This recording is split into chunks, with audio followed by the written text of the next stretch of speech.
Donc maintenant, on a posé nos mancherons avec notre piqûre de maintien, on va s'attaquer à la parmenture d'emmanchure. Donc sur votre parmenture, il faudra bien vérifier que vous ayez vos crans, car c'est ce qui va vous indiquer le positionnement de la parmenture sur le vêtement. Les repères le plus important, c'est les 2 crans qui sont en bas, qui vont vous indiquer le dos, comme le mancheron, et le cran qui est au milieu, qui vous indique la couture d'épaule. Bon, au départ, je devais placer un biais sur mon tour d'emmanchure dans forme, mais bien sûr, j'ai pas assez de biais, donc je reviens à la première solution qui est de surfiler. Mais avant, je vais d'abord fermer ma parmenture d'emmanchure, donc par une couture à 1 centimètre. Donc là que je vous fais à l'aiguille, comme ça. Une fois que vous aurez cousu cette partie, il faudra venir ouvrir la couture au fer à repasser pour pas que ça fasse une surépaisseur. Voilà. Une fois que vous avez fait ça, vous pourrez du coup surfiler tout le tour si vous ne l'avez pas fait pour avoir la finition du bord. Donc ce qui va donner ça.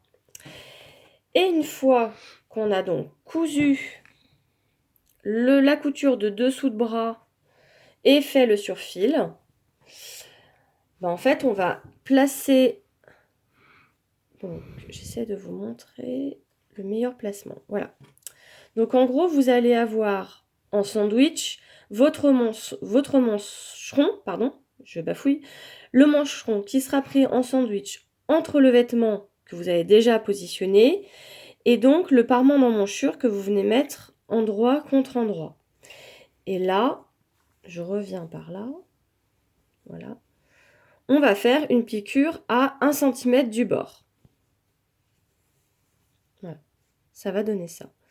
Et ce 1 cm du bord, donc qui va être tout le tour.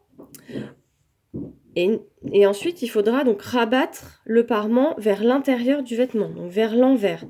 Pour qu'il se positionne correctement, il faudra d'abord cranter. Et ensuite, moi, j'ai fait une piqûre de maintien. Donc, c'est-à-dire que j'ai... Je sais pas si ça va être bien facile à montrer.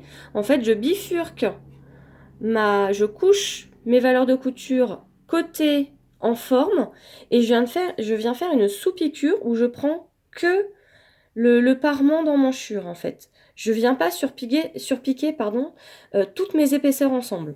Je fais vraiment une piqûre que sur le parement.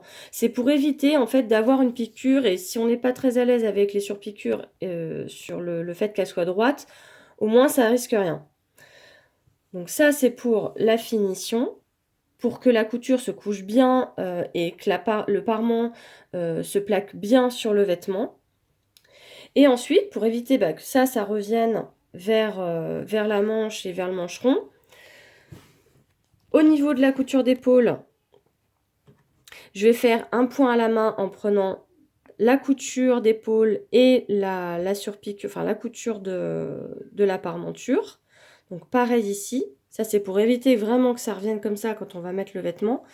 Et on va faire pareil au niveau du dessous de bras. On va maintenir par des petits points à la main les coutures et le parement d'emmanchure. Ce qui va donner, donc là, je mets juste une épingle pour pas que ça rebique. Voilà.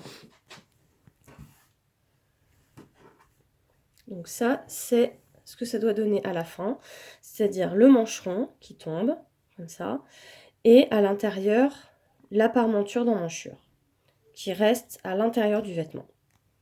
Voilà.